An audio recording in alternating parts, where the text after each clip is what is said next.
যে কথা বলতেছিলাম ভাই, সেটা রিসোর্ট করলে মানে আমাদের এইটা প্রফিটটা ভালো আসবে, তাই না? আচ্ছা, একটা ফোন আছে, হ্যাঁ, একটু ধরে নিন। হ্যাঁ, হ্যালো। হ্যাঁ, আরে তোমার কোনো আক্কেল জ্ঞান নাই। তুমি দেখতেছো আমি এখানে একটা ব্যবসায়িক মিটিং করতেছি, তুমি এর ভিতরে তোমার ফোন দেওয়া লাগে? হ্যাঁ, বিয়াদব কোথাকার। তুমি একটা ইডিয়েট, বুঝো নাই? তোমার কোনো কোনো আক্কেল জ্ঞান নাই। আমি দেখছি, আমি যখনই কোনো ব্যস্ত থাকি, আমি একটা পার্টির সাথে কথা বলতেছি জমি জমা নিয়ে, তুমি এখানে ফোন দিয়ে বসে রয়েছো। থাকো ফোন, থাকো, বিয়াদব কোথাকার। তো যে কথা বলতেছিলাম ভাই, আসলে এখানে যদি আমরা একটা করি, রিসোর্ট করি, তাহলে ভাই আপনি একটু আলোচনা করেন, আমি একটু আসতেছি, হ্যাঁ? ফোন দেন তাহলে আপনি। ঠিক আছে ভাই, আমি দেখতেছি। Oh no no no no!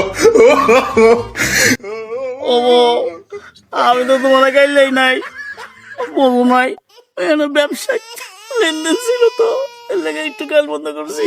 তুমি কিছু মনে করো না, আরে তুমি কিছু ভুল বুঝছো না, শোনা আমার লক্ষ্মীটি, আমার ভুল বুঝছো না।